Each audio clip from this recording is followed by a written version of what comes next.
¿Qué tal? ¿Cómo están?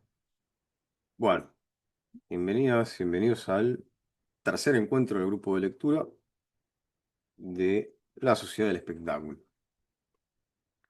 Como siempre, vamos a retomar donde nos quedamos y a proseguir con la lectura, sin rodeos. Bien, saben que esto queda grabado, si tienen que irse o si no pueden estar hoy, tienen las grabaciones publicadas en mi canal de YouTube. Ya publiqué los primeros dos encuentros. Están ahí, el video es público, así que lo encuentran fácilmente. Igual les mandé el link a el mail. Les recuerdo que cada bloque dura aproximadamente 40 minutos. Así que siempre hacemos lo mismo. Cuando está por cerrar un bloque, cerramos y volvemos a ingresar por el mismo link.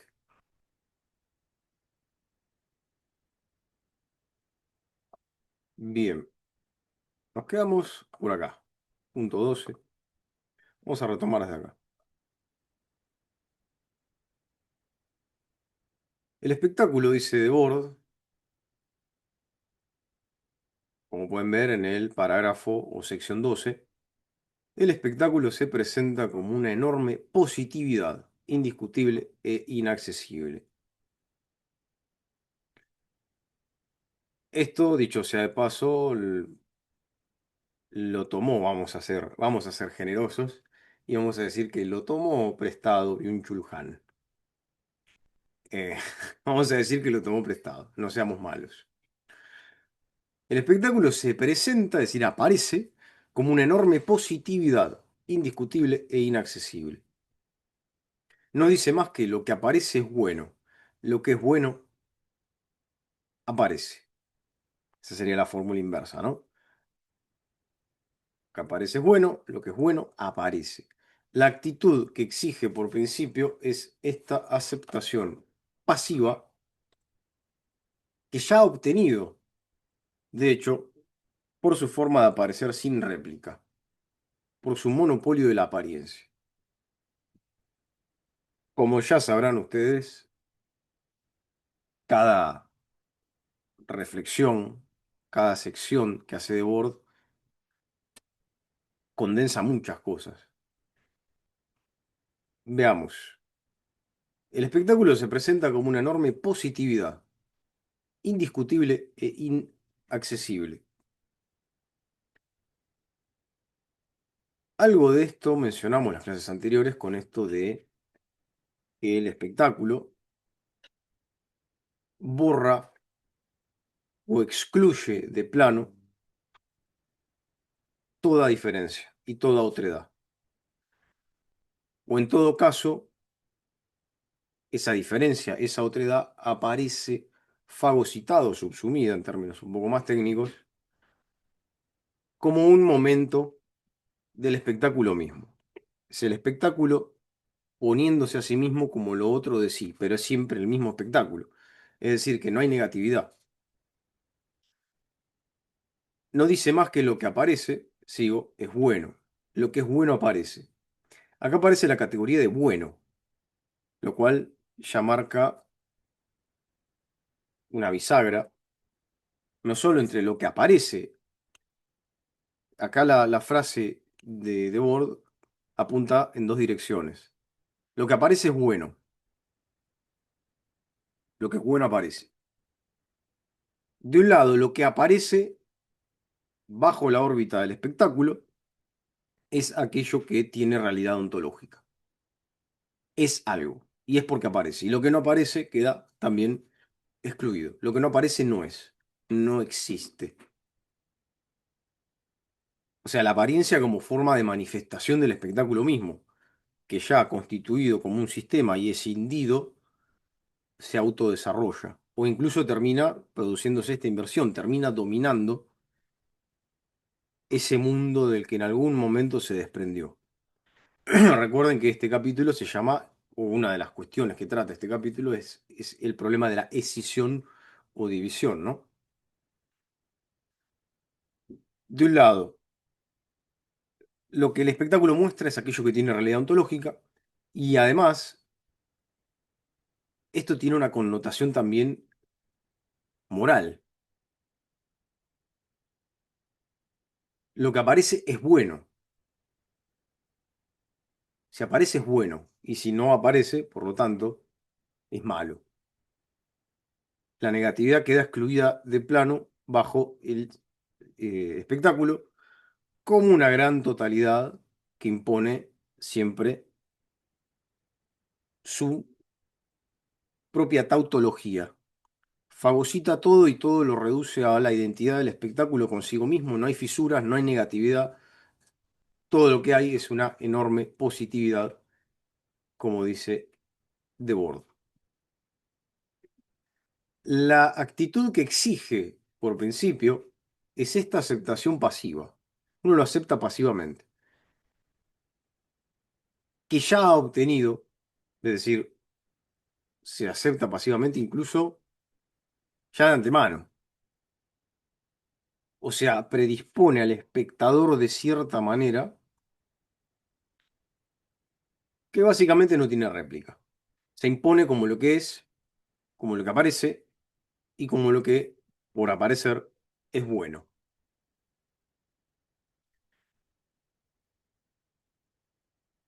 Sí, Juan.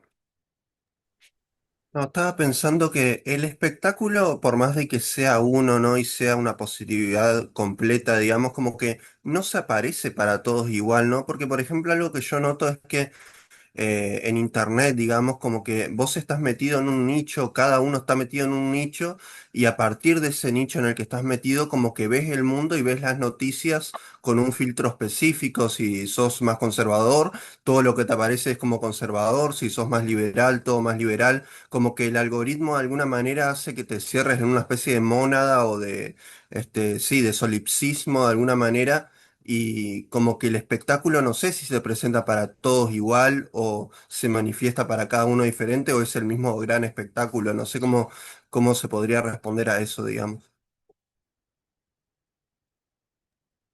Eso que señalás se le llama polarización y es tal cual como lo describís vos. Es así. O sea, las redes sociales o incluso la inteligencia artificial, que ya es el espectáculo, como decíamos, ¿no? En plena forma. Aunque no lo parezca, aunque parezca que la inteligencia artificial es una especie de entidad neutra, que no interviene, que no hay relaciones sociales detrás. Mucha gente piensa así, cree que la inteligencia artificial es eso y la usa de psiquiatra, de psicólogo, de terapeuta, no sé, de amigo imaginario. Eh, qué sé yo, es como la novia robot de Futurama. Pero bueno, sin irme por las ramas, genera eso. Cada uno refuerza a través, el algoritmo está bien, el algoritmo vos lo vas, primero que está configurado de una determinada manera. Esa configuración se la dan los programadores, los ingenieros, los técnicos, no se la da el usuario.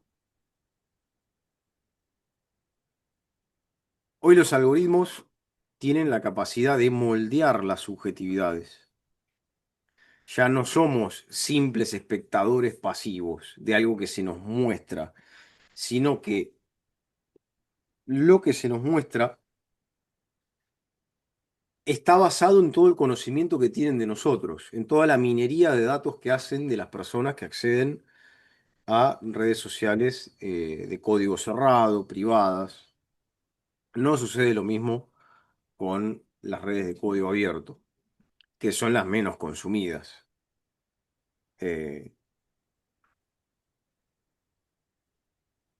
es otro tipo de organización. Las redes de código abierto son más horizontales, las de código cerrado no.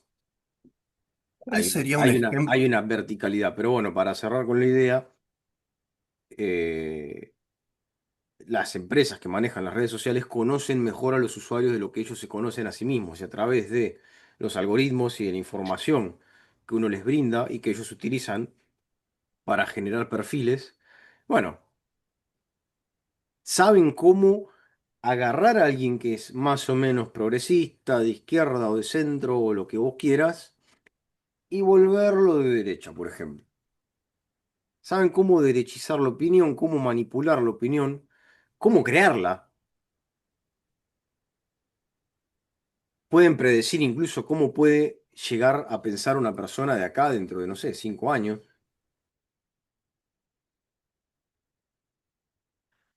Eh, en fin, o sea, se ha llegado a un nivel que el espectáculo en el que piensa The Board no llegó, que era a través de la tele, en fin, era algo más, digámoslo así, rudimentario. Hoy eso es 1000 veces peor. Y lo que generan las redes es justamente esto, una polarización. Cada uno vive en su burbuja. Y eso termina reforzando los sesgos que cada uno tiene. No se escucha la otra campana. Pero el tema es que la libertad que tenemos en redes sociales es una libertad muy restringida. O peor aún, creemos que somos libres, cuando en realidad, en muchos casos, todos nuestros pasos ya están digitados, porque como veníamos diciendo en los encuentros anteriores, todas estas redes están diseñadas para que vos estés ahí enganchado, perdiendo tu tiempo y llenándote con información que el 50% de lo que ves ahí es basura.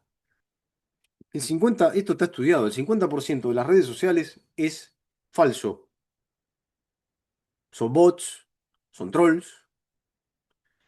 Creo que ayer o anteayer esta red social de la que yo me fui, que es X, eh, fíjense, ¿no? Qué interés tiene un mil millonario en manejar una red social.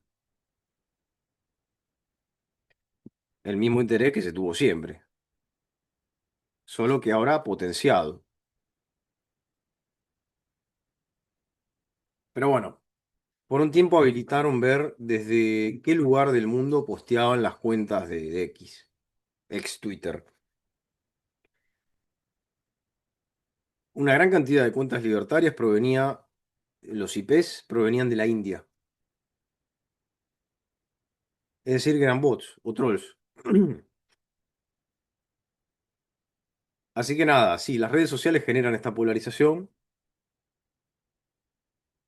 y la inteligencia artificial también. En el caso de ChatGPT, la aplicación está programada para ser complaciente con la persona que le está escribiendo. Tengan mucho cuidado si usan esto, porque inventa información, delira, te dice cosas que no existen. Yo ya les comenté lo que me pasó a mí, una vez experimentando, no lo uso. Eh, le pedí que me haga una bibliografía y me inventó libros, una cosa de locos. Qué sé yo. Así que también te refuerza tus sesgos, te refuerza, no, no, o sea, no hay pensamiento ahí, al contrario. Yo voy a tener que ver porque reuso el chat GPT, así que voy a tener que ver Ah, alternativas. largalo porque es un vicio. Bien, Sí. cierra esto en menos de un minuto, continuamos en breve y vamos a comentar lo que decía Cise que no nos dio el tiempo. Bien, bien, tercer encuentro, segunda parte.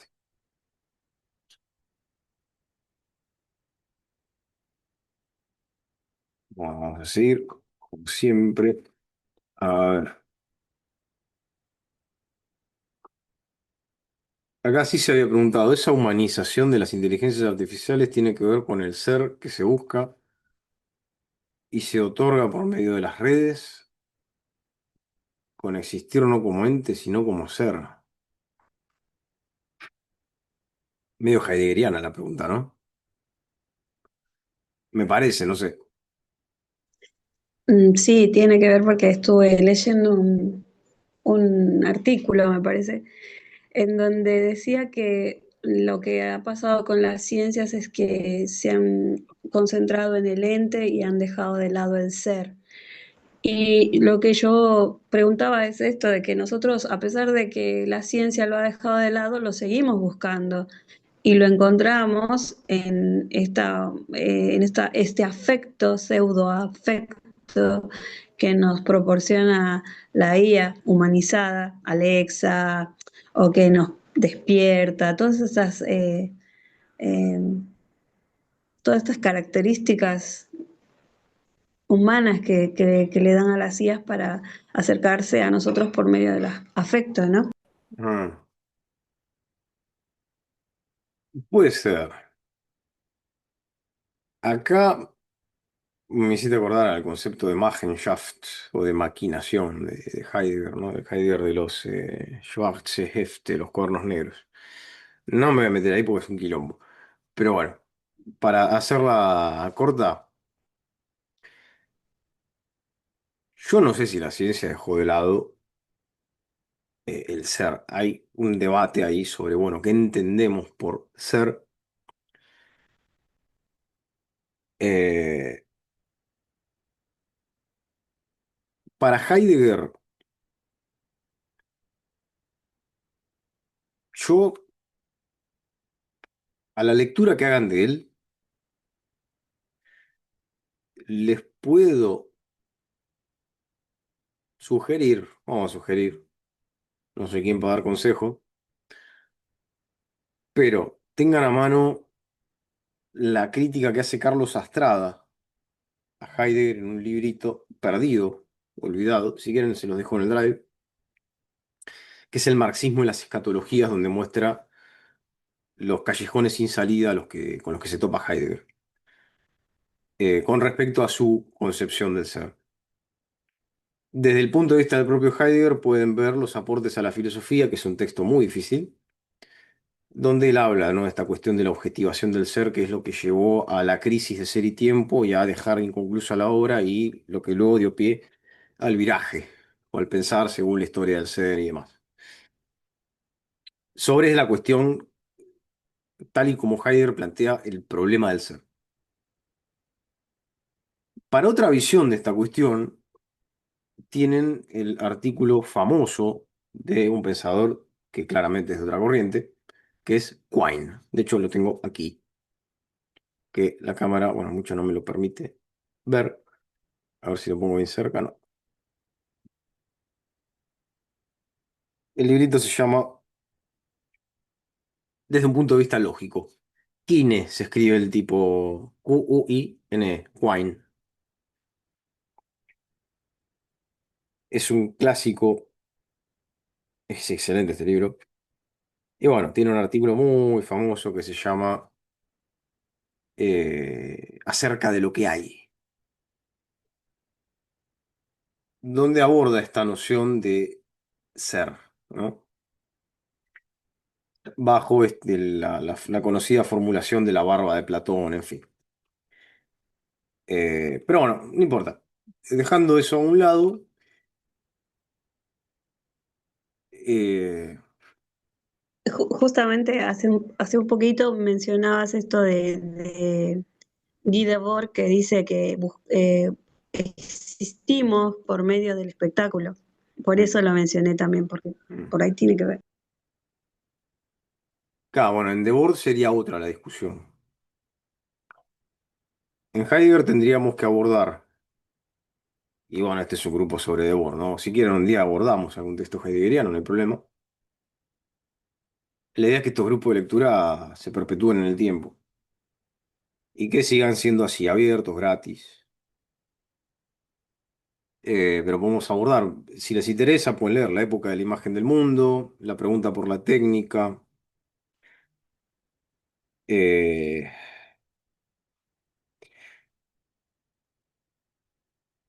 ¿Qué más?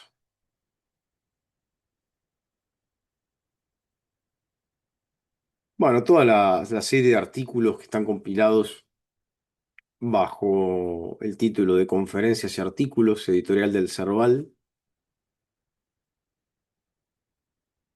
eh, escritos como, bueno, ya mencionado la pregunta por la técnica, construir, habitar, pensar, qué sé yo. En esa línea siguieron un poco, no del todo, un poco, Horkheimer y Adorno. Más que nada Horkheimer en su crítica de la razón instrumental, tema de otro posible grupo de lectura, ¿por qué no?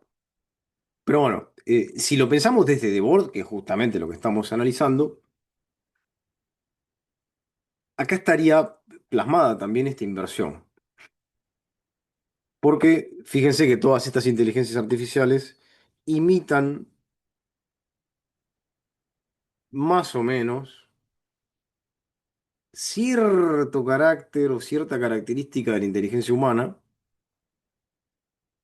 la capacidad de cálculo, por ejemplo, y también imitan el modo en cómo nos comunicamos.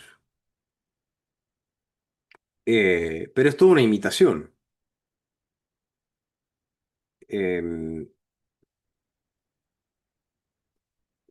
Hay que saber que, al menos hasta ahora, la inteligencia artificial no piensa, son programas basados en estadísticas, en probabilidades, en toda la información que sacan de Internet. Esa es su materia prima, fundamentalmente, pero que no piensan. Los modelos eh, que tengan autoconciencia, bueno, todavía o no existen o hay un estudio donde se ha puesto a prueba ciertas inteligencias artificiales para ver hasta dónde, qué grado de autoconciencia tienen. Y hay una posibilidad de que tengan un 15% de conciencia o de autoconciencia, mejor dicho. Pero por el momento no piensan y solamente nada. Es como dijo Dolina, ¿no? Es como la respuesta que te da la inteligencia artificial, la de un estudiante muy inteligente, pero que no estudió.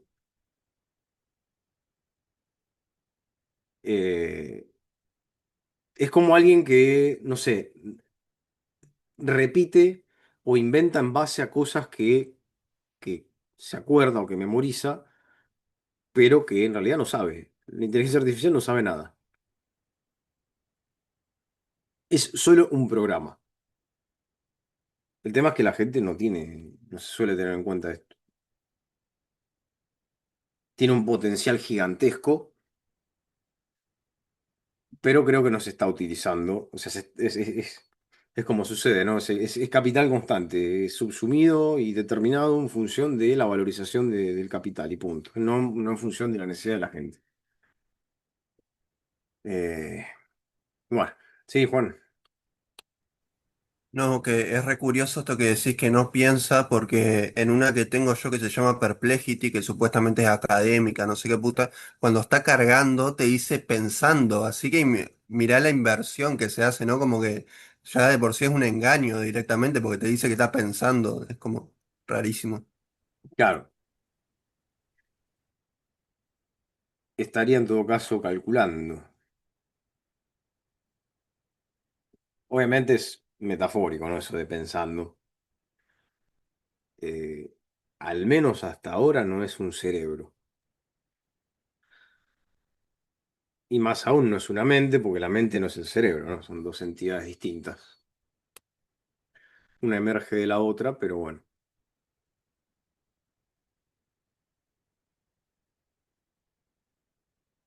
Bien.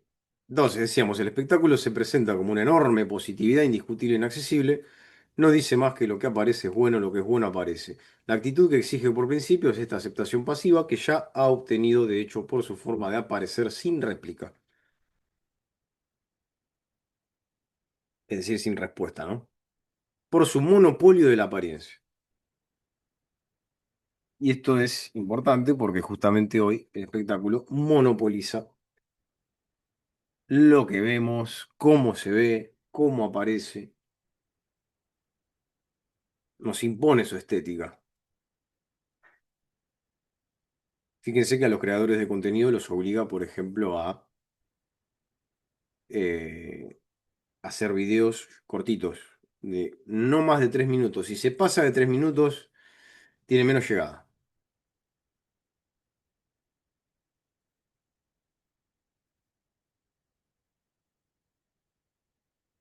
Y eso está pensado desde los que diseñan las redes y demás, ¿no? Es como antes en la industria de la música, donde, bueno, hubo una época donde las canciones tenían que durar 8 minutos. Y duraban eso. Con los discos durar media hora.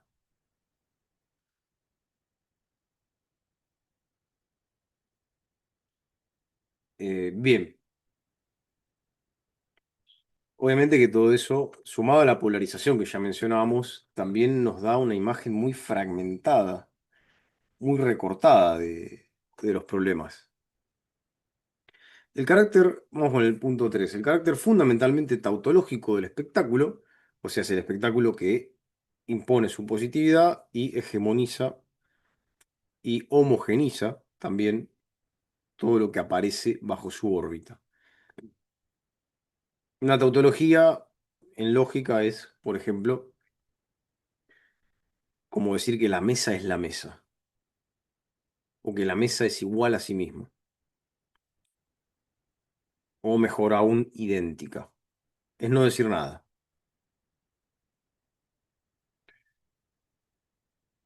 En el caso de las tablas de la verdad, desarrolladas por Wittgenstein, demuestra la consistencia de una serie de razonamientos y demás. Acá no es tanto ese el sentido, sino más bien el sentido de una totalidad que fagocita y subsume su exterioridad o la exterioridad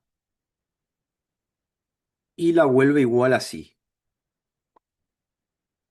Básicamente la estaría absorbiendo, como si fuera, no sé, la cosa de Carpenter, ya que, ya que lo puse a Carpenter ahí en el flyer con They Live, en fin. Entonces, a esto se refiere con tautología. El carácter fundamentalmente tautológico del espectáculo se deriva del simple hecho de que sus medios son a la vez sus fines. Porque, como hemos visto, el espectáculo se ha constituido como fin en sí mismo. Es el sol que no se pone nunca sobre el imperio de la pasividad moderna. Recubre toda la superficie del mundo y se baña indefinidamente en su propia gloria.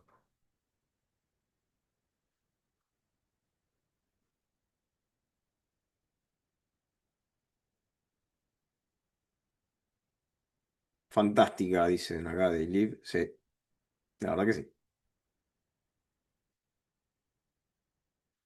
Lo triste de la película son los que la llevaron para el lado conspiranoico y empieza, a partir de eso hablan de reptilianos, entre otras hierbas, ¿no? Alienígenas ancestrales. Pero bueno, era un riesgo que había que correr, ¿no? Bien, la sociedad que reposa sobre la industria moderna no es fortuita o superficialmente espectacular, sino fundamentalmente espectaculista. Esto es un neologismo, eh, pero bueno, como venimos viendo, si para Debord el espectáculo surge de un desarrollo inmanente del propio modo de producción, entonces no es un mero accidente o un mero error en la Matrix, sino que, como dice acá, la sociedad que reposa sobre la industria moderna no es fortuita, es decir, casual o accidentalmente, o superficialmente espectacular, No es una mera cosa de, no sé, pizza con champán o de trapicheo o de, bueno, de pose, sino que hay toda una declaración de principios en el espectáculo o incluso en la apariencia, que es el modo como el espectáculo se manifiesta a sí mismo, sino fundamentalmente espectaculista o espectacularista, si quieren. En el espectáculo, imagen de la economía reinante, imagen ideológica, agregaríamos nosotros, el fin no existe, el desarrollo lo es todo. El espectáculo no quiere llegar a nada más que a sí mismo. Y esto nos recuerda al scroll infinito. Cuando estás en redes y scrolleas, scrolleas, scrolleas, scrolleas, no termina nunca. Siempre hay algo para ver, siempre hay algo para estar entretenido, distraído. Y para seguir reproduciendo las condiciones reinantes. 15. Como adorno indispensable de los objetos hoy producidos, como exponente general de la racionalidad del sistema y como sector económico avanzado que da forma directamente a una multitud creciente de imágenes objetos, el espectáculo es la principal producción de la sociedad actual.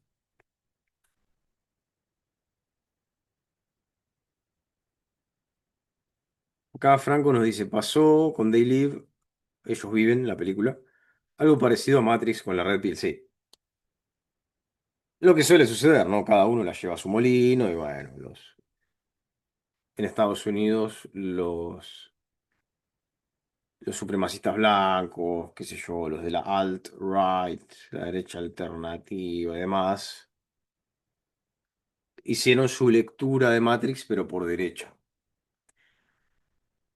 O sea, la píldora azul sería la píldora, entre comillas, woke, como le llaman ellos, ¿no? Al progresismo y demás. No, a la centroizquierda, a la izquierda reformista, ¿no?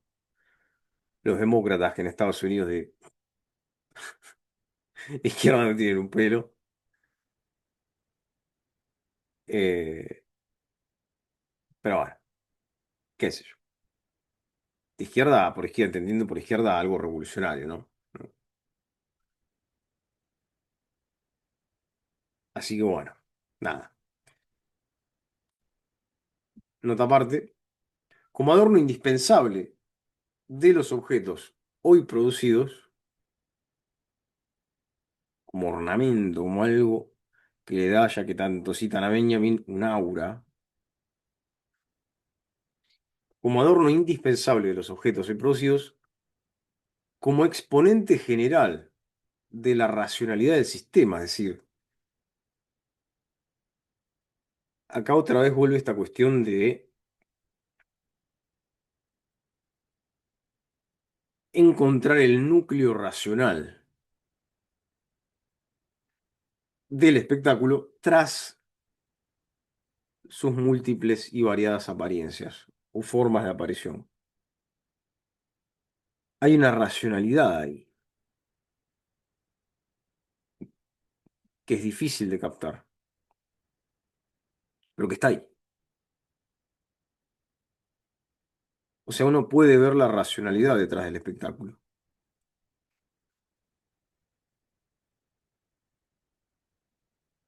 Que podríamos aventurarnos a decir, perdón, que es la racionalidad misma del modo de producción capitalista, que es justamente la lectura que está haciendo Debord, ¿no?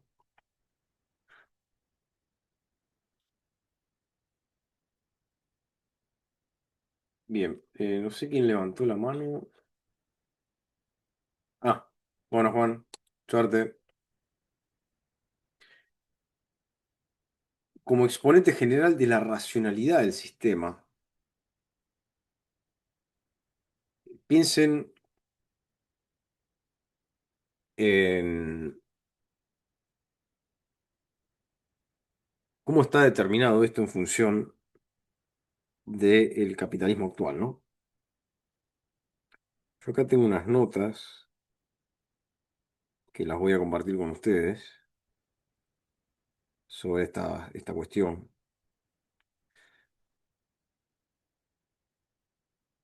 Las voy a incorporar a mi tesis en la que estoy trabajando ahora. A ver, ¿dónde estaban?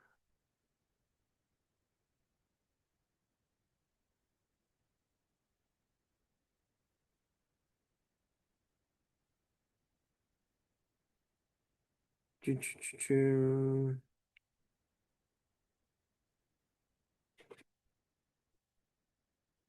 A ver, a ver.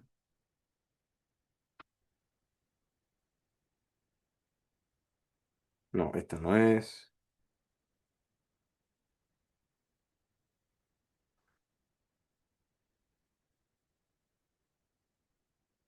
Acá.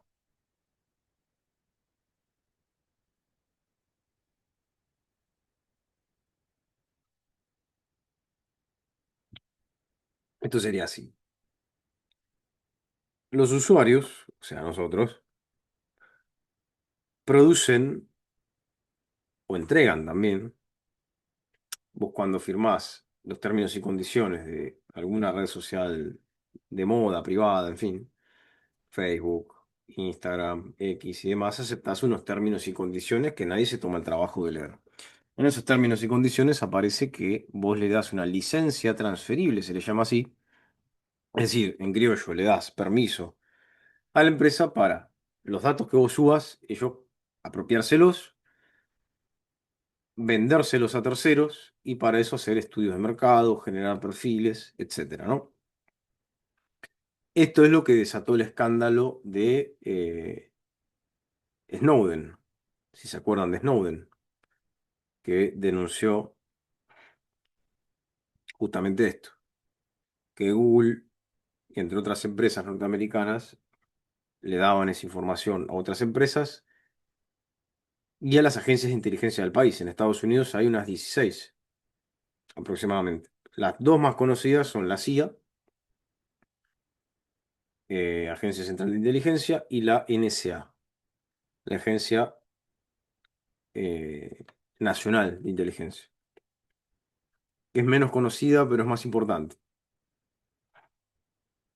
Los usuarios producen información de balde, es decir, gratuitamente, para el capital digital que expropia privadamente dicha información, del mismo modo en el que se expropian y se explotan, por ejemplo, las tierras.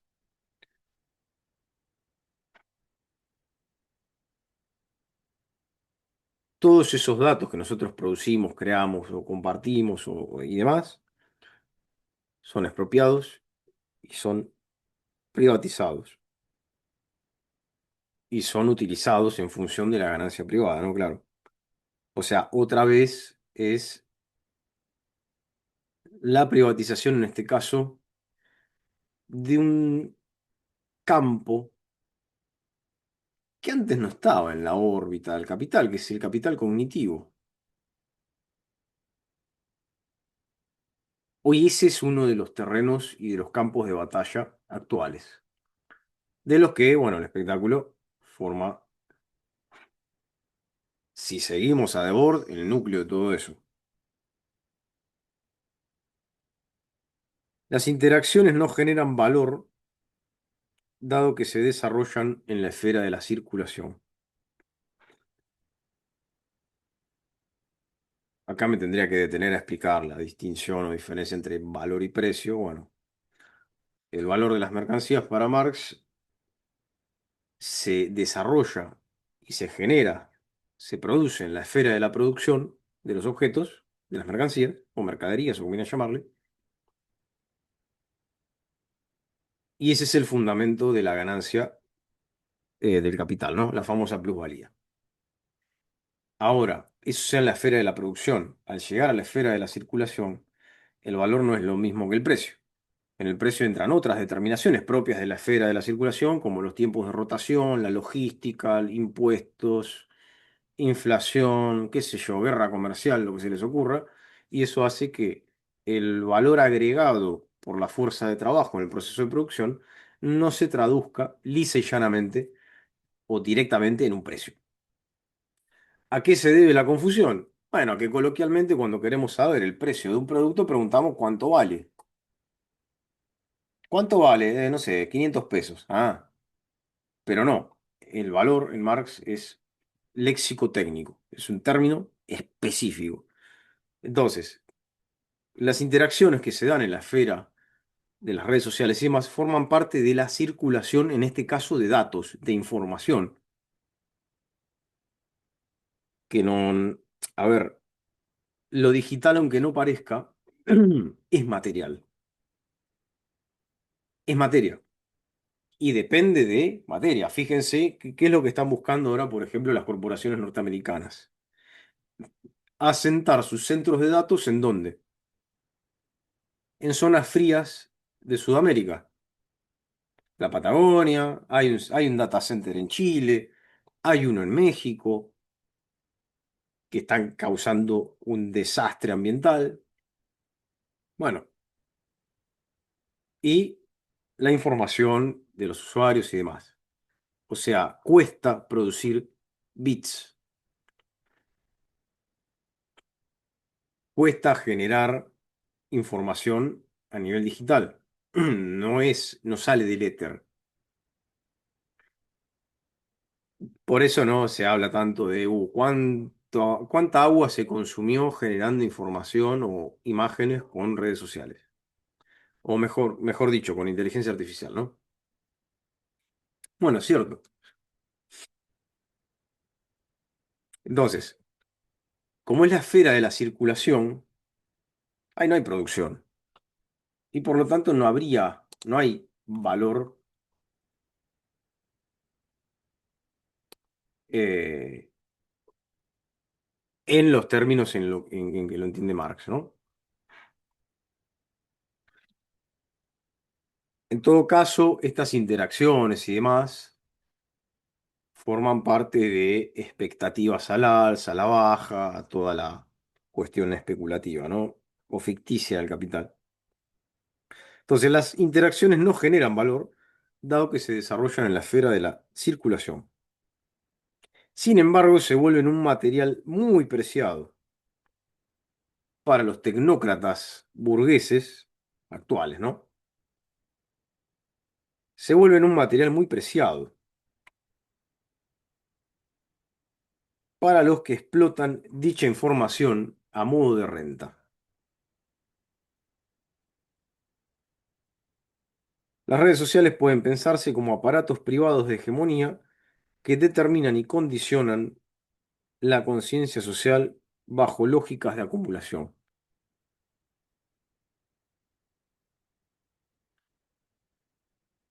En este caso, acumulación de qué? De información. Y la información como capital empieza a tener un precio, empieza a ser codiciado, como les decía, ¿no? Hoy el capital algorítmico o cognitivo también, o los dos, son un terreno en disputa. Tienen tanto valor como una mina de oro, no sé, o las minas de los metales raros, esto que no mencioné, ¿no? Ya que hablábamos de la materialidad de la IA y de las redes. Bueno, actualmente se está desarrollando un genocidio en el Congo, donde están explotando a niños, mujeres y varones por igual, en condiciones infrahumanas, para las corporaciones que se quedan por centavos, por moneditas, con el coltán eh, y con otros minerales raros, que bueno, van a parar a mano de estas corporaciones para que hagan teléfonos inteligentes, etcétera. En este caso, como bien dice Cise, la materia prima somos nosotros. Y esto está pasando aquí, ahora, ya, ahora. Entonces, acá puede hablarse, esto lo desarrollo en esta notita que hice.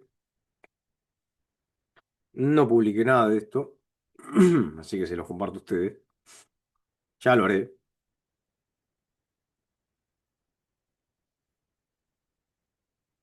Pero bueno, vamos a hablar en estos términos de explotación algorítmica. Donde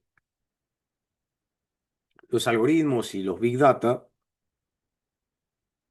organizan, intensifican y subsumen actividades humanas bajo la lógica del capital.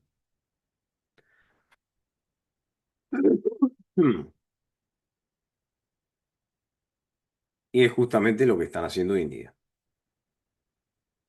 En el caso de el trabajo por aplicaciones, bueno, el algoritmo cumple ese rol que ya les comenté de intensificar la jornada laboral, de aumentar el control sobre la producción o la circulación. En fin, en este caso, controlar al trabajador precarizado que está entregando pedidos, por ejemplo. ¿No? El trabajador uberizado, ¿no? Como se le llama.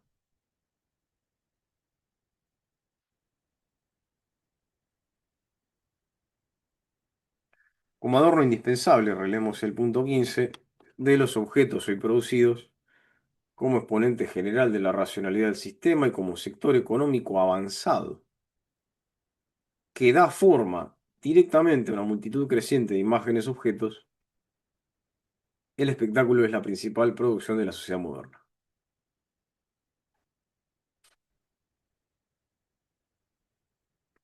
Aunque pareciera ser algo secundario, ¿no?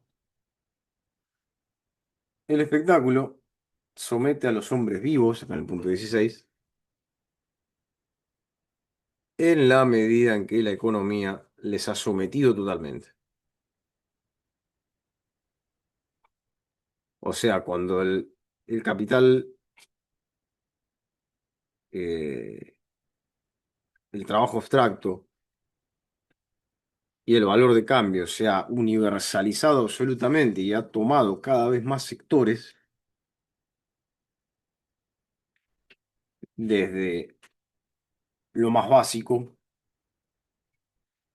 hasta cosas que no se comerciaban en un momento histórico, como, bueno, en un principio la fuerza de trabajo, no el trabajo, son dos cosas distintas.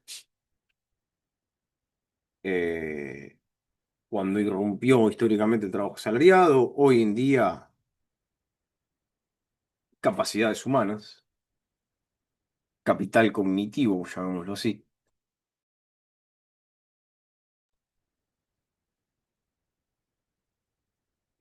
Bueno, justamente se ha dado esto. Y con la globalización ya no hay sector del planeta que no esté sumido bajo la lógica del capital, ¿no? Entonces el espectáculo somete a los hombres vivos en la medida que la economía les ha sometido totalmente. No es más que la economía desarrollándose por sí misma, ni más ni menos. Es el reflejo fiel de la producción de las cosas y la objetivación infiel de los productores.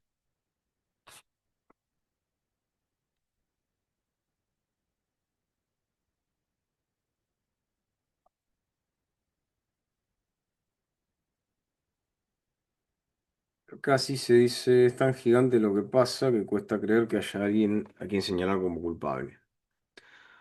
Es más fácil decir, es el sistema, pero sin personalidad nos quita potencia. Bueno, una de las peculiaridades de la dominación bajo el modo de producción capitalista es justamente su dominación impersonal. Esto que hemos llamado en el primer encuentro el sujeto automático, que no lo llamamos nosotros, es de Marx, la expresión. Eh, Hay un artículo de Anselm Yape, no, perdón, de Robert Kurz. Se escribe Kurz con K, K-U-R-Z. Dominación sin sujeto se llama. Pero bueno, si queremos hablar de sujetos, eh, hay que atacar las personificaciones del capital, ¿no? Políticamente hablando, ¿no? Ideológicamente, etcétera. Eh, o sea, acá entra la lucha de clases, si quieren. Hay un debate entre los marxistas más clásicos o más viejos, o incluso marxistas actuales, contra estos otros marxistas como Gurtz o Yape o Heinrich, que hablan de esto, de una dominación sin sujeto y que en contra del marxismo vulgar dicen que la clase trabajadora no es necesariamente revolucionaria. Con eso último yo estoy de acuerdo, no es necesariamente revolucionaria, sí tiene un potencial revolucionario, hay una negatividad íncita ahí, pero que no es algo fatal, al contrario. Los trabajadores pueden volverse fascistas o contrarrevolucionarios, ¿no? Pero claramente no puede negarse la lucha de clases, no puede negarse los intereses de clase que pueda haber. Y en este sentido puede hablarse de una, dicho medio dialécticamente, una dominación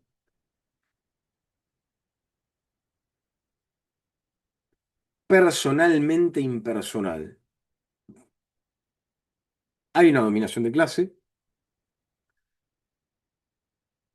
pero que se desarrolla de modo impersonal, a través del tiempo de trabajo socialmente necesario, el trabajo abstracto, eh, en fin.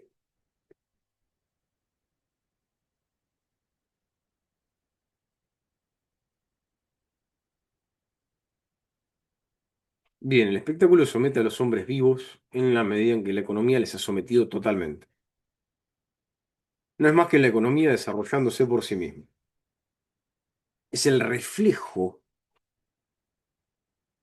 de la producción de las cosas y la objetivación infiel de los productores.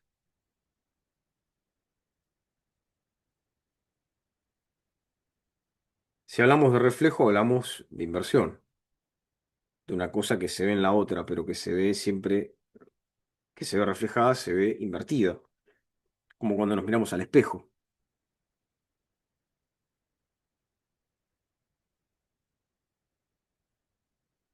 Vieron que si nos queremos peinar al espejo, lo que para nosotros era la parte de adelante en el espejo se ve al revés. Y cuesta peinarse.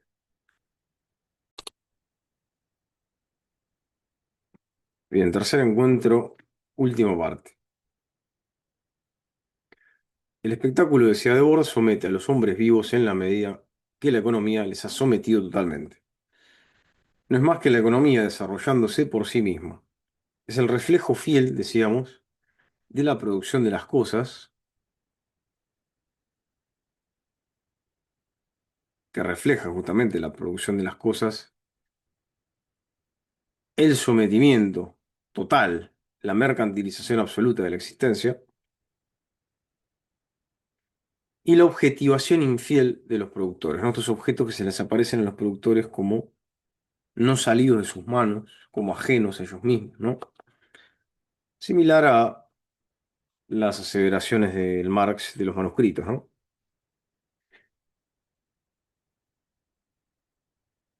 17. La primera fase de la dominación de la economía sobre la vida social había implicado, perdón, en la definición de toda realización humana una evidente degradación del ser en el tener. O sea, ser sería tener, poseer algo, ¿no? La naturalización de la propiedad privada capitalista, mostrada como propiedad privada natural. Eh, Algo que siempre se muestra como, bueno, En algún momento de la historia, un ser humano aislado, siempre con el mito del individuo aislado, no sé, estaba en una playa y tenía sed y se encontró un caracol y dijo, oh, eureka, eh, con esto puedo hacer algo para que contenga agua y beber y saciar mi sed. Y en cuanto el tipo se agarró el caracol, nació la propiedad. O incluso la propiedad ya sería su propio cuerpo, pero bueno, eso no resiste el más mínimo análisis histórico. El ser humano siempre se manejó en comunidades donde no había una noción muy clara de lo que hoy se llama propiedad personal. Además, era un contrasentido pensar la propiedad tal, en términos capitalistas, tal y como se la piensa hoy. De hecho, tampoco estaba muy desarrollado el concepto de sujeto, entendido como un individuo aislado y separado de la comunidad.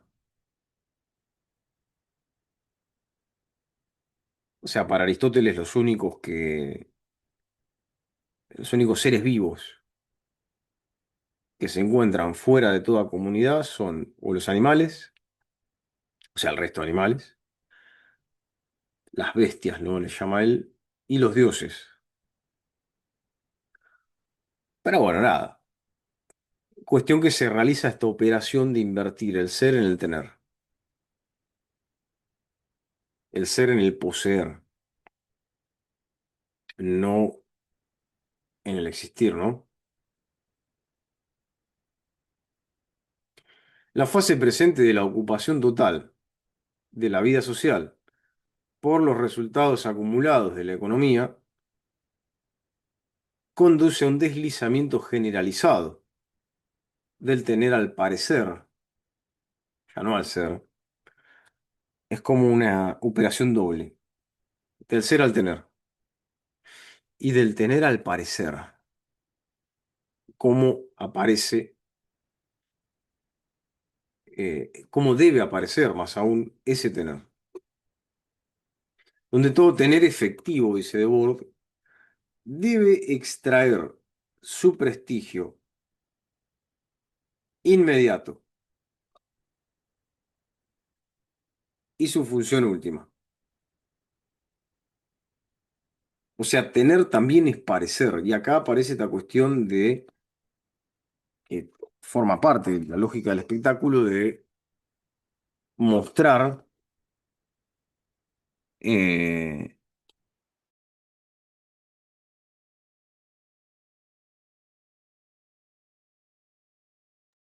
aguárdenme un segundito.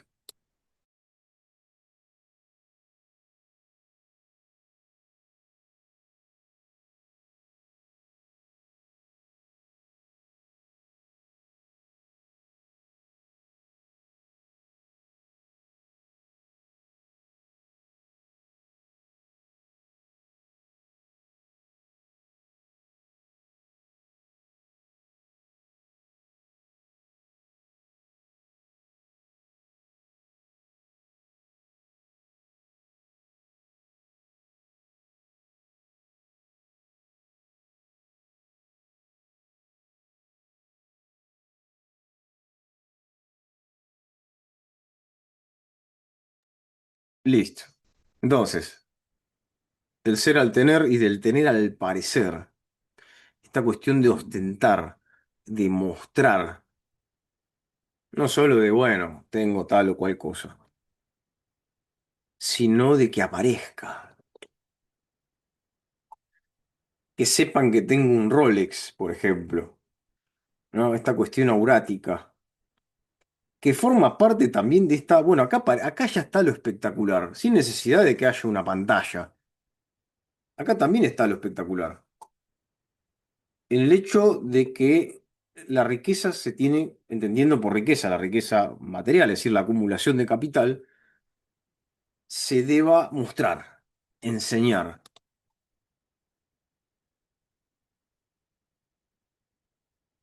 Bien, José, En ese punto se podría considerar también el que parece tener pero no tiene. y que pretende tener, digámoslo así. Claro, ese también es otro punto importante. ¿No? Esto de también aparentar ser algo que uno no es o tener cosas que uno no tiene. Eh, Esto se puede ver en esta cuestión de, bueno, vos querés... eh, el que critica el sistema, lo voy a poner en estos términos, el que critica el sistema es un resentido social. Acá vos tenés que aprender a jugar el juego como si fuese el juego del calamar o los juegos del hambre, y bueno, el que gana, gana, el que pierde, pierde, y el que se tiene que morir de hambre, bueno, que se muera, y yo gané, vos perdiste, y bueno, vos tenés que saber cómo volverte millonario. Y acá aparece esta cuestión, ¿no? Absolutamente ideológica y espectacular de estos influencers que viven de vender cursos, que te enseñan a vender cursos como él, donde, bueno, básicamente te dan plata y vos con esa plata, bueno, supuestamente la pones a rendir, en fin, las estafas piramidales de moda, que no son nuevas, pero hoy esto está exacerbado y es el modelo a seguir que le están enseñando a las nuevas generaciones. Jugar siempre a la bicicleta financiera, a la especulación. Y bueno, estos tipos se muestran en redes, son la personificación crucial, si se quiere, del capital en su etapa actual.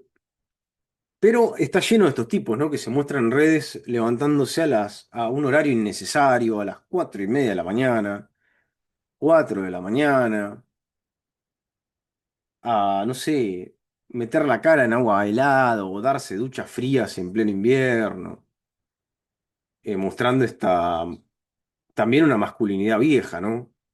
La masculinidad que se forjó en el siglo pasado, ¿no? El trabajador o el emprendedor que hace una vida dura, sacrificada y que sale de su zona de confort y que es el héroe individual, ¿no? Pero en este caso un héroe no griego, claramente, sino burgués, capitalista, y que hace cosas que el resto de las personas no estarían dispuestas a hacer y se muestran así, y tienen un Lamborghini, ¿no? Y ostentan, lo muestran. Muestran también un personaje. Eh, en este sentido hay muchos que juegan a las apariencias. Muchos de estos tipos que venden cursos y demás, sobre, bueno, tenés que facturar $3.000 por mes y cosas así, muestran algo que no es, que es cartón pintado. La gente que de verdad tiene plata y que son millonarios o personas que se han vuelto ricas en condiciones capitalistas, no hacen eso. Más aún, una vez que han consagrado su empresa y demás, no trabajan. Reinvierten y reinvierten capital y listo, se quedan en la casa o incluso hay empresas que crecen tanto que no sabes quién es el jefe, quién es tu dueño, no lo conocés, no lo viste nunca. Y es gente que difícilmente en tu vida vayas a ver.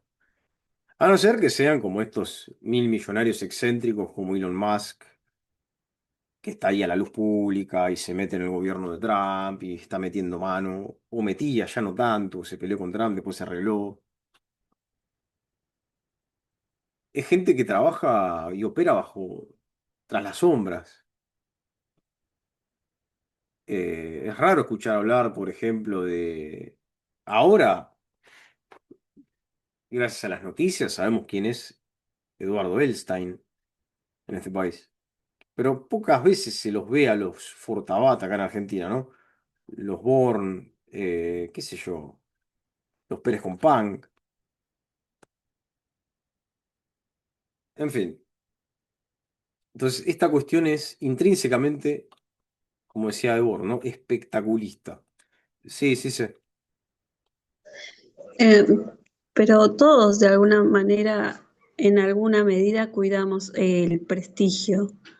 Tanto el que se compra, no sé, unas zapatillas Nike gastándose todo el sueldo porque quiere exhibir o no parecer pobre, hasta las marcas que hubo un caso acá en Argentina que unos chicos, ¿te acordás? No sé si te acordás de los guachiturros que usaban las chombas de Lacoste y Lacoste les pagó para que no las usen.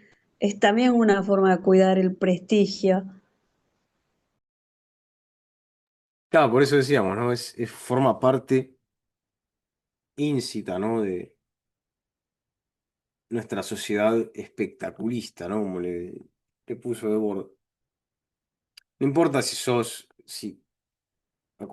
un capitalista o no.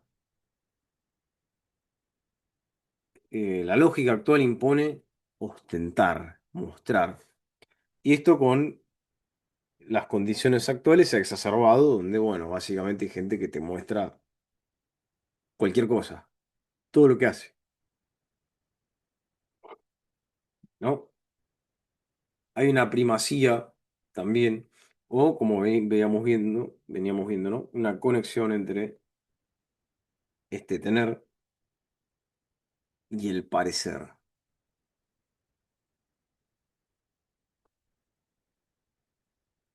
¿no? Entonces decía Debord, la primera fase de la dominación de la economía sobre la vida social había implicado en la definición de toda realización humana una evidente degradación del ser en el tener.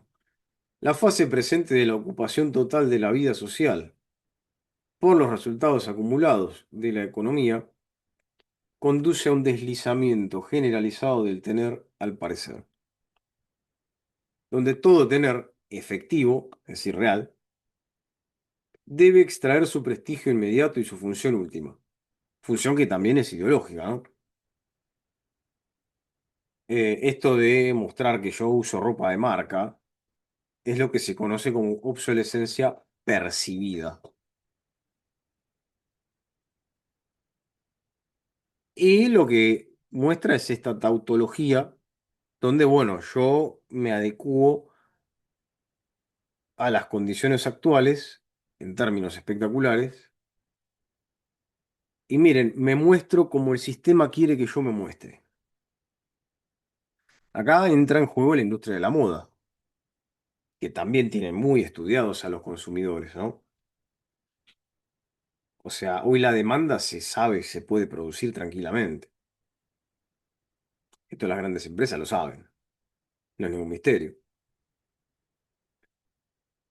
Hoy las empresas conocen mucho mejor a los consumidores de lo que ellos se conocen a sí mismos. Y por eso es tan fácil manipularlos, ¿no? Y esto es ideológico, trasciende las divisiones entre clases,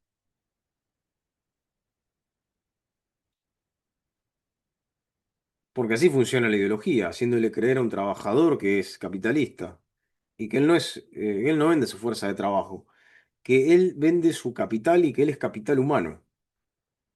Y que lo que tiene que hacer, como cualquier emprendedor, es poner a rendir, hacer rendir su capital, ¿no?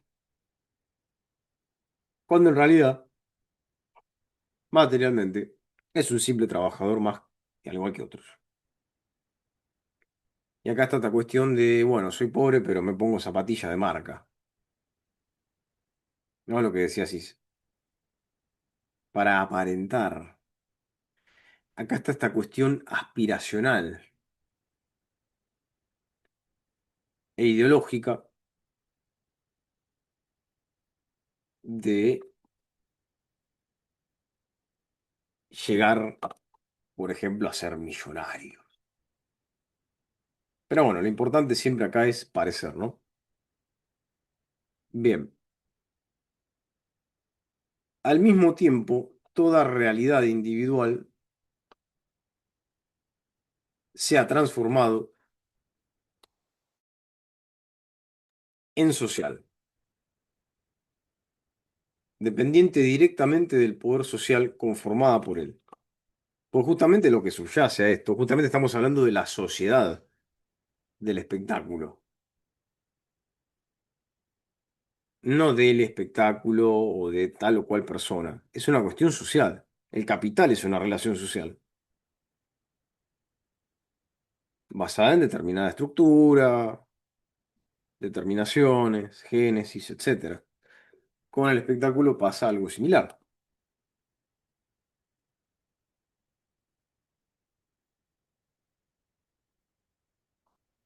Al mismo tiempo, toda realidad individual se ha transformado en social. Esto puede verse en el hecho de que, por ejemplo, desapareció la privacidad con esto de las redes sociales y con esta compulsión por publicar, publicar, publicar, aparecer, aparecer, hablar, hablar, hablar, hablar, donde lo que hay es esta positividad absoluta que mencionaba de Bordantes. No hay lugar para el silencio, no hay lugar para la reflexión, no hay lugar para el detenerse.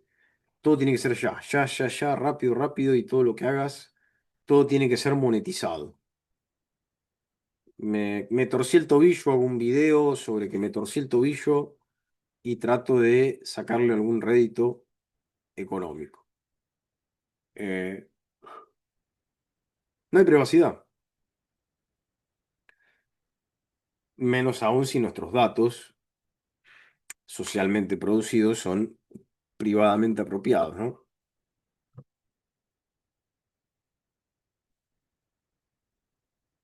Al mismo tiempo, toda realidad individual se ha transformado en social, dependiente directamente del poder social, conformada por él.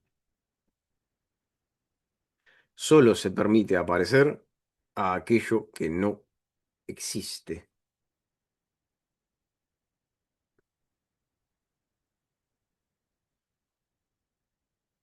Solo se permite aparecer, lo releo, a aquello que no existe.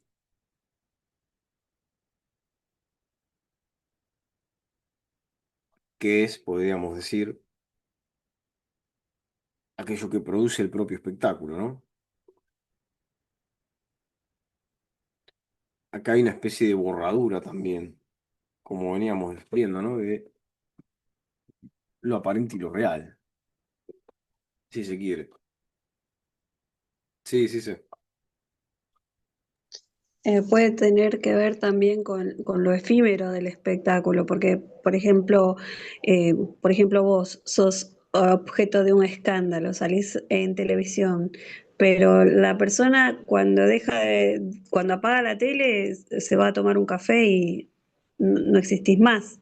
O sea, es como la desaparición en el cine, la técnica de la desaparición. Una imagen tiene que dar paso a otra y para eso dejar de existir.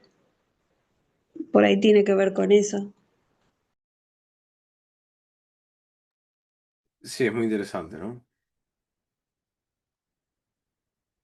Y eso es lo que pasa todo el tiempo hoy de forma exacerbada con las redes, ¿no? Donde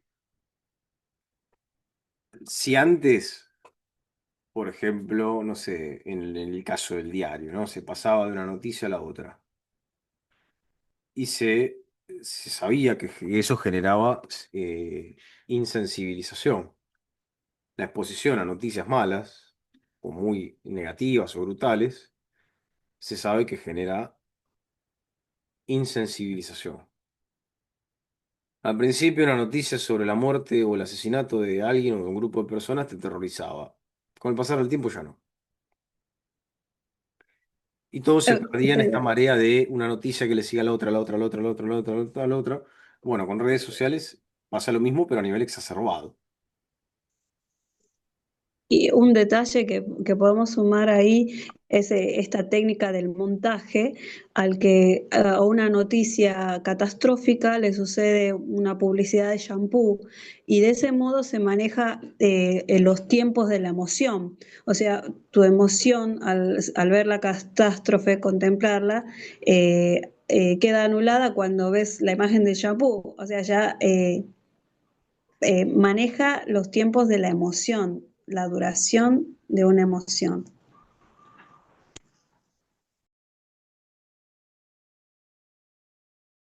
Sí, justamente eso iba a señalar, ¿no?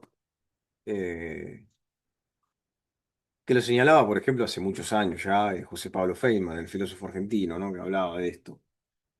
No, en un momento ves una publicidad de, no sé, de, como decía Cise, de shampoo, o de un teléfono, de lo que sea. Después, no sé, bombardeo en tal lado, robo y asesinato en tal otro. Y así como un saltimbanqui saltás de una cosa a la otra y quedás totalmente o insensibilizado o aturdido,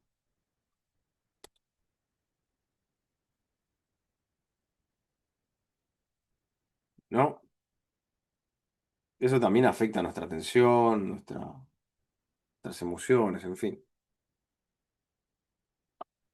18. Allí donde el mundo real se cambia en simples imágenes, esto viene a ampliar un poco lo anterior. Allí donde el mundo real se cambia en simples imágenes, las simples imágenes se convierten en seres reales. Y en las motivaciones eficientes de un comportamiento hipnótico.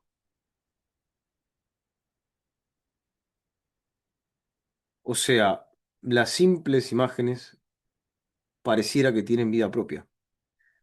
Se convierten en seres reales, dice Debord. Y en las motivaciones eficientes, o motivaciones a secas, si se quiere, de un comportamiento hipnótico. O hipnotizado, si quieren. Está todo el día pendiente del espectáculo. Está todo el día pendiente de las imágenes que ahora son lo real mismo, o se muestran como tales. El espectáculo, como tendencia a hacer ver por diferentes mediaciones especializadas el mundo, que ya no es directamente aprensible, encuentra normalmente en la vista el sentido humano privilegiado que fue en otras épocas el tacto, el sentido más abstracto y el más mistificable corresponde a la abstracción generalizada de la sociedad actual.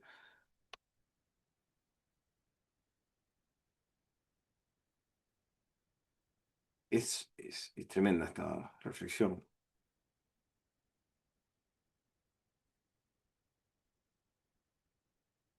Piénsense que históricamente el sentido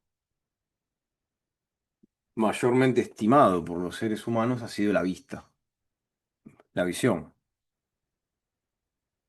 tal y como lo afirma, por ejemplo, Aristóteles en la Metafísica, en el libro Alfa, en el libro primero.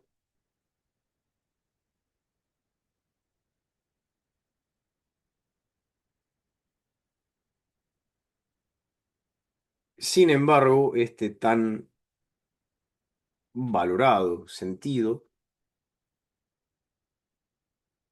dice Debord, es el más mistificable.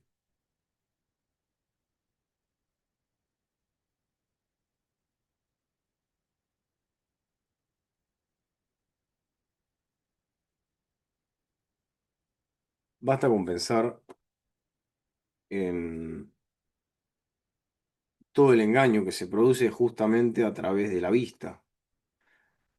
A través de la visión no pasan solo imágenes, sino también leemos con la vista. Pasa la información también. Y mayormente la gente cree en lo que ve. Ojo, también se puede creer en lo que se escucha. Si le damos una vuelta de tuerca, la visión también sería una especie de tacto, si se quiere. La diferencia con el tacto es que la visión permite distancia. O sea, la visión se da en una cierta lejanía, por más mínima que sea. El tacto implica, valga la redundancia, contacto. Pero a través del tacto también se puede engañar. Uno a veces percibe, si no sé, nos palpamos o nos ocultamos o incluso se toca a un paciente, un médico, y quizá el tacto le puede dar una información que después en un diagnóstico por imágenes no se condice o no se confirma.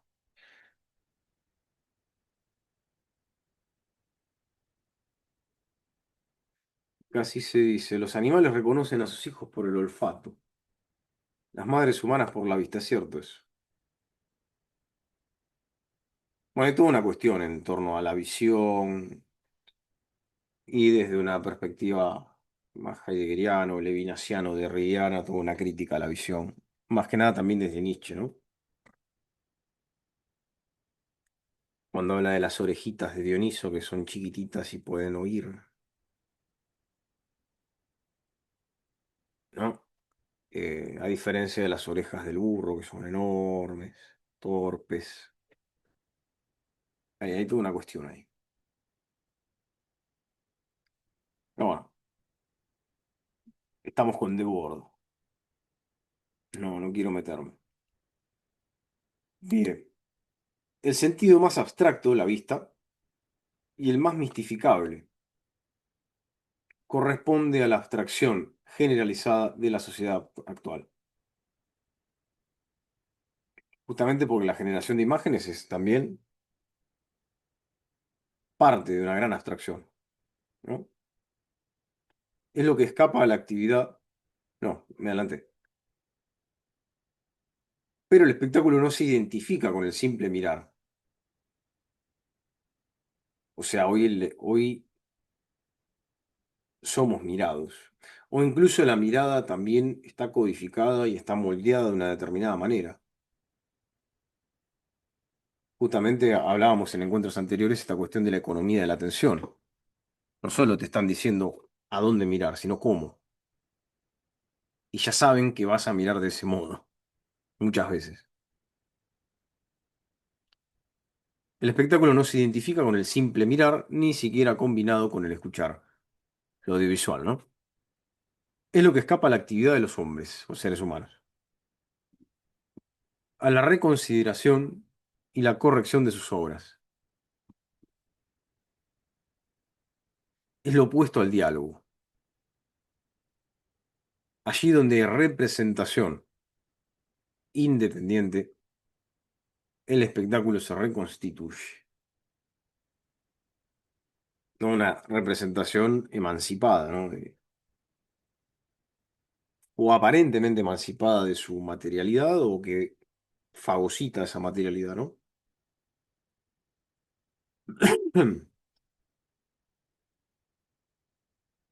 Y acá aparece esta cuestión, que no me quería meter porque no quiero mezclar Nietzsche, hacer una ensalada, ¿no? Estamos con Debord, ¿no? El propio Debord lo ve así. Dice, el espectáculo es el heredero de toda la debilidad del proyecto filosófico occidental, que fue una comprensión de la actividad dominada por las categorías del ver. Ver, aclaro yo, en un doble sentido, ¿no? Material e intelectual, ¿no? Ver, es decir, comprender, entender algo. De la misma forma que se funda sobre el despliegue incesante de la racionalidad técnica precisa que parte de este pensamiento. No realiza la filosofía, no la lleva a cabo, filosofiza la realidad. Acá, con esto quiere decir Debord que se produce una mistificación de la realidad. O sea, filosofiza en un sentido peyorativo, negativo. Es vida concreta de todos lo que se ha degradado en universo especulativo. Es muy amplia esta reflexión, demasiado.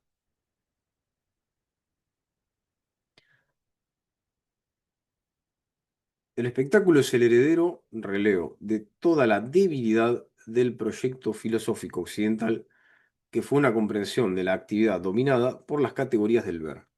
Ver, no solo ver. Termino el pasaje y vamos al análisis. De la misma forma que se funda sobre el despliegue incesante de la racionalidad técnica precisa que parte de este pensamiento, ¿no? Dos partes de la misma reflexión. Vamos con la primera. Insisto, es una generalización gigante, pero bueno, la vista, como les decía, ha sido el órgano, no solo el órgano, el sentido en general, ¿no? Intelectual por antonomasia. Eh, por ejemplo, en Platón, eh, lo inteligible, que se capta con el intelecto,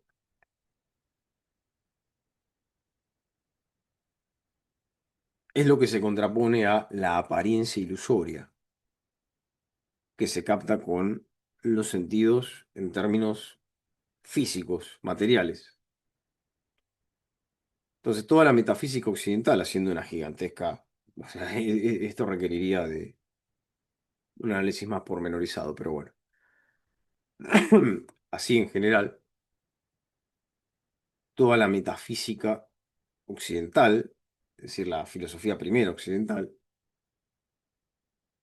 se funda en esta cuestión entre la claridad y la oscuridad, lo visible y lo invisible, lo bueno y lo malo, lo bello y lo feo,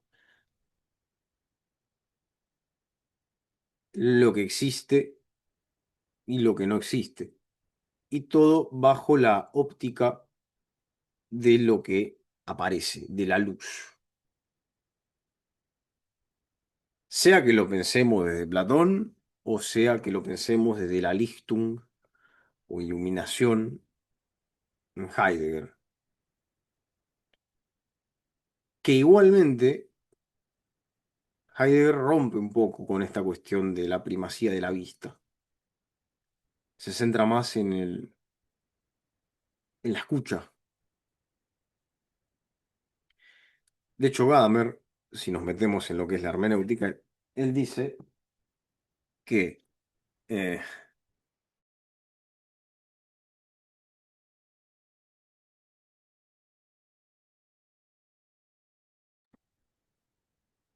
Gadamer decía, afirma que la hermenéutica es el arte de poder escuchar. La escucha, a diferencia de la visión, no necesita que esté el objeto ahí enfrente. Obviamente sí necesita que aparezca algún sonido desde algún lugar, pero implica una lejanía aún mayor que la de la visión. Pero bueno, generalizando mucho, todo el proyecto filosófico occidental, siguiendo, ¿no? con Debord, ¿no? Se centra en esta cuestión. Bien, mal. Apariencia, realidad, ¿no? Y la entronización de la luz, del ver. Acá Debord estaría estableciendo o entretejiendo, si se quiere, eh, esta cuestión, que si quieren un análisis crítico de esto, lo pueden leer en Levinas, en De la existencia al existente, donde hace una crítica demoledora a Heidegger. Y también en la filosofía de la liberación de Dussel, porque el ver hacia el aparecer hacia lo que aparece y lo que aparece es. ¿Y cuál es el fundamento de lo que es? Del ente, el ser. Pero todo lo que no entra dentro de la totalidad del ser es excluido, es borrado, es homogeneizado, es eliminado. Y acá entra lo aparente, acá entra lo no perfecto, lo que no encaja, lo que rechazan los modelos perfectos tal y como los piensa Platón, ¿no? Las formas de Platón, eh, ¿no?